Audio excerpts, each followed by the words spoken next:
Bom dia a todos. É mais uma satisfação a gente fazer um evento com bastante conteúdo. A ideia desse evento surgiu quase 3 anos atrás, em novembro de 2014. O IES fez um evento aqui no Rio, lá no prédio da Bolsa, sobre sustentabilidade na saúde suplementar, e a gente fez um painel sobre ATS, que foi bem interessante, né? A doutora Carla Coelho participou daquele debate, mas nós percebemos que o assunto precisava ser mais debatido, mais aproveitado. Então, durante esses quase 3 anos, nós verificamos, olha, que tipo de conteúdo a gente pode trazer, não vamos trazer mais do mesmo, vamos trazer, de fato, um conteúdo que possa agregar ao que nós já temos. E essa aqui foi a ideia. Então, assim, primeiro eu gostaria só de dar um contexto do que nós vamos falar aqui, né? Qual que é o contexto por trás do que vai ser falado pelos palestrantes. A gente gosta sempre de falar da missão do IES, né, de promover a sustentabilidade na saúde suplementar e trazer conhecimento para a tomada de decisão. Então, de novo, aqui o IES ele nunca tem uma postura de dizer o que deve ser feito, né? Ele tem uma missão de trazer o conhecimento do melhor nível possível para que os tomadores de decisão, eles sim, né, decidam o que deve ser utilizado e como deve ser utilizado. Então, a nossa abordagem ela nunca é, vamos dizer assim, positiva. Então, só para começar, nós temos também plena noção da grande contribuição da ciência, da tecnologia, da importância dos benefícios inegáveis nas últimas décadas do desenvolvimento da tecnologia e da medicina. Isso é incontestável, né, na criação de vacinas, genoma humano, medidas sanitárias, todas essas questões que estão colocadas aqui. Então, quanto a isso, não há dúvida nenhuma. A única questão é que a gente sabe, né, essas tecnologias elas têm custo. Se a gente pega, por exemplo, olhando o que aconteceu nos Estados Unidos, né, os gastos com saúde eles cresceram a uma taxa de 4,8% ao ano, desde o período de 1960 até 2007, e estudos mostram, né, que 48% desse aumento de custo ele vem da introdução de novas tecnologias.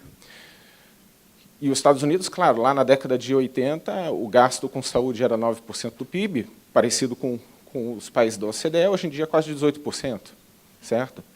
Então, a gente tem que ver o que a gente pode não copiar dos Estados Unidos para não ter esse tipo de fenômeno.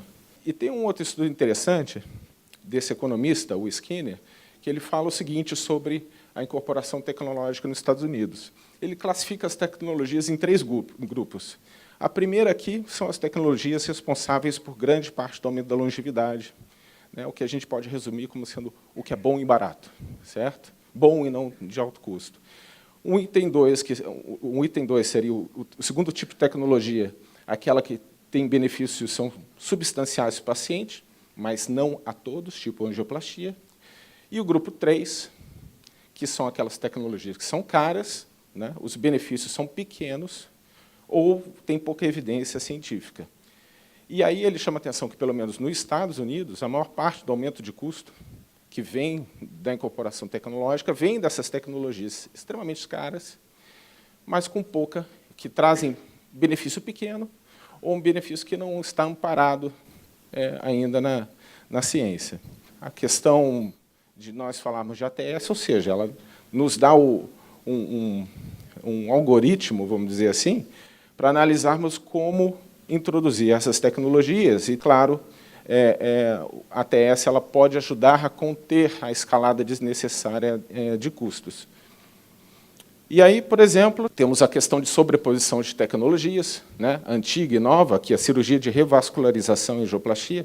Né, nós temos a sobreposição, a duplicidade de tecnologias. Vem uma tecnologia nova, a antiga ela continua, às vezes a tecnologia antiga está obsoleta, mas ela continua, né? Temos essa questão aqui. E uma coisa que nós gostaríamos de frisar bastante, né, porque, claro, o critério para se incorporar tecnologias passa pela análise de custo-efetividade. Só que assim tem que ter uma análise de custo-efetividade para tudo. Existe, às vezes, um mito de que até procedimentos preventivos eles são todos custo-efetivos. Não são. Esse é um estudo que ele mostra que, por exemplo, você tem a barra mais escura, né, são os eventos, procedimentos preventivos. As barras mais claras são os tratamentos para condições já existentes.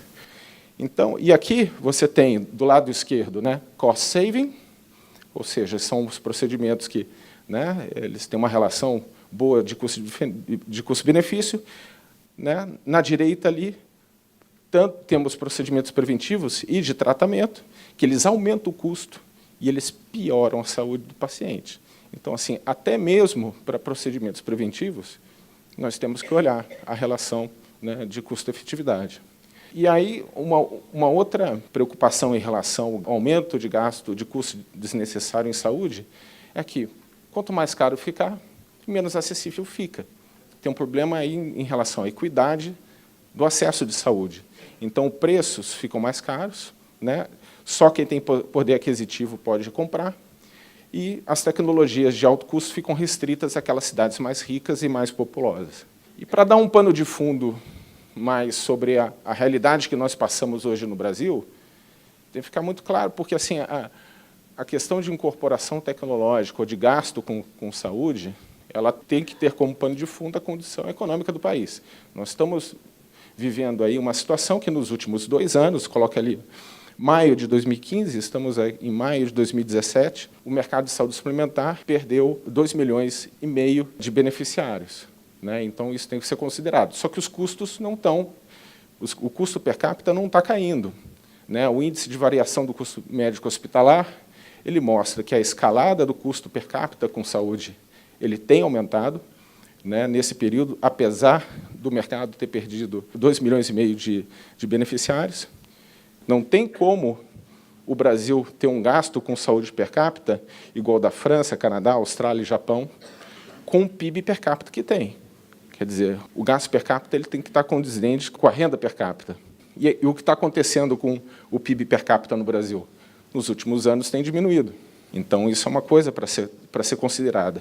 Isso significa que, nessas condições, se a gente já precisava ter mais critério, né, sempre, né, na hora de fazer as escolhas, numa situação adversa como essa, é cada vez mais importante ter critério para fazer as escolhas. Eu não gostaria de deixar de falar, além de incorporação tecnológica, a gente não pode falar da questão de protocolos clínicos, né, não adianta só ser criterioso na hora de trazer uma nova tecnologia, tem que ter também aderência a esses protocolos clínicos. Aqui a importância desses protocolos, as características, o que eles trazem de bom. Tá? Enfim, em resumo, né, essas escolhas serão feitas utilizando a TS. Bom, é isso. Eu acho que nós temos aí todos os ingredientes para ter um evento de muito conteúdo. Obrigado.